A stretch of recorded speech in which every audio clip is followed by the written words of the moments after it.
Our biggest challenge in South Africa is our fight against poverty and hunger. And if we don't win that fight, the next generation will probably for always be too late to win this fight. Last week, the World Bank published a report called Driving Inclusive Growth in South Africa, Quick Wins. In this report, they concentrate on 4 pillars for economic growth: infrastructure services, developing cities as engines for growth, efficient public spending, and more private sector involvement, investments, partnerships. You see, economy grows because of private sector activity, never because of governments creating jobs or trying to manufacture or do business. In this report, the World Bank says that South Africa has the highest unemployment rate. And this is a crisis. There is just no way you fight poverty with our unemployment rates. We need to create more jobs so that there can be more livelihoods for families at the grassroots level. And this is not a government function. This is a private sector function.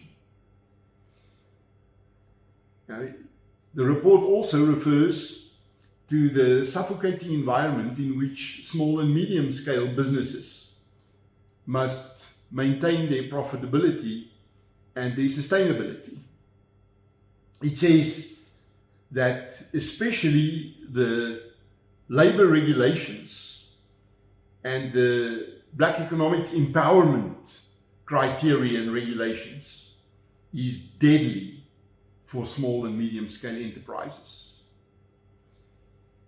Inside, we understand that part. It was as if this report was written in our offices. We operate in the space of family farmers, typically your small and medium-scale family farming operation. And everything this World Bank report refers to sounds very familiar to us. We have been very critical about the master plan for agriculture and agro-processing, that which is supposed to be a national strategy for growing our industry. And we've been critical ever since the previous Minister of Agriculture, Theo de Jager, introduced this master plan in 2022.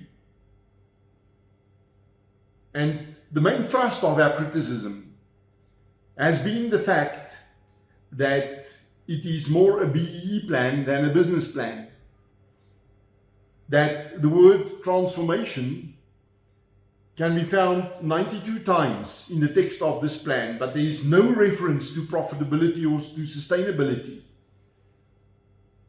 And we feel that those who have put their signatures under this master plan have thrown our farmers and very specifically our small and medium scale enterprises under the bus. We feel that this is much more of a transformation plan than a plan for agriculture as a business. But we were not the only ones to feel that way. We reacted on the very same day after the minister read budget speech and included the announcement of the master plan in it.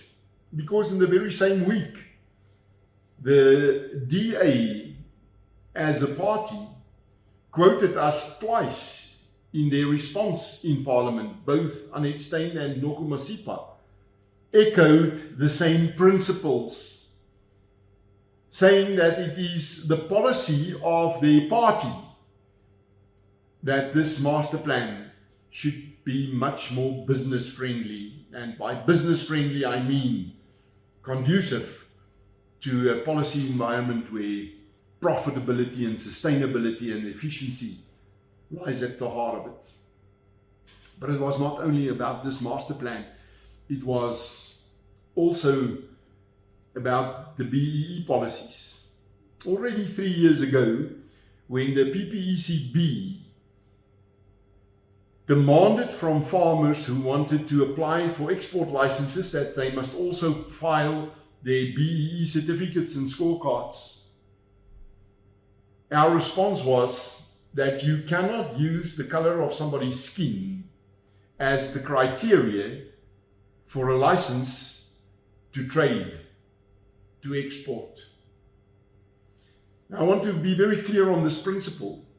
Inside, we have nothing against the development of a class of profitable black farmers. We are spending a massive chunk of our turnover, even our membership dues, which we collect, in the development of such a class.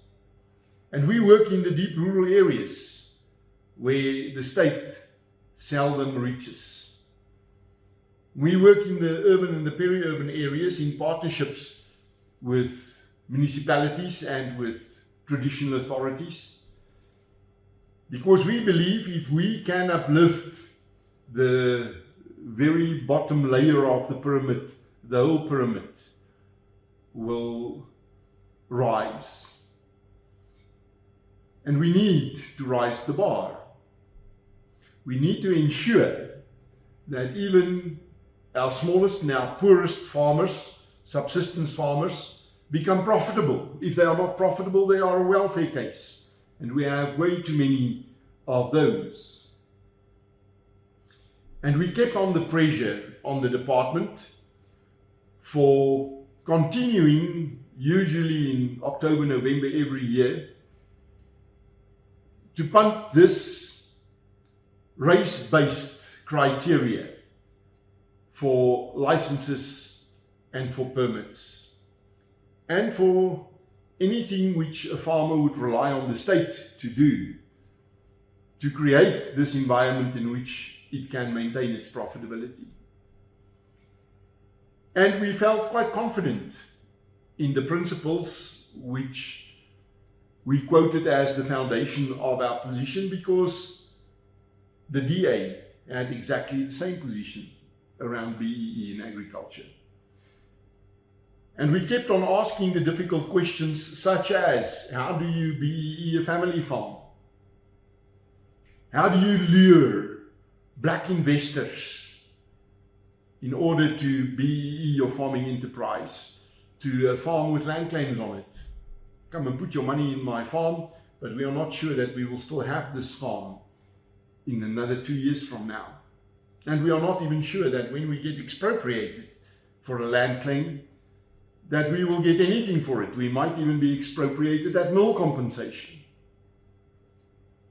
Because this is exactly what the new Expropriation Act says. We kept on asking, how do you spin the new Expropriation Act to investors? Come and bring your money to South Africa and to the agricultural sector, to land-based assets and business. But we might take your stuff without paying you for it. Or, although we have this act, we will not do it. Who will fall for that?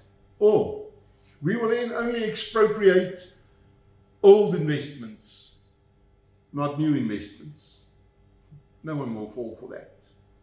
Or worst even, you have no risk of falling victim to this Expropriation Act, because we will only apply it to people who criticize us and who are not on the same party political page as us. There is no way to spin this Expropriation Act and lure investment on the back of it. We need to have this act scrapped. if we cannot get it scrapped, we need fundamental changes to this act. We cannot have an investment-friendly policy environment with this act in the mix of it. And if we cannot lure investment, we will not have economic growth. And if we cannot have economic growth, we will not create more jobs. It is as simple as that. And in SAI, we are not right-wing when we call for it, and we are not radical when we call for it. We are perfectly in line with the report of the World Bank.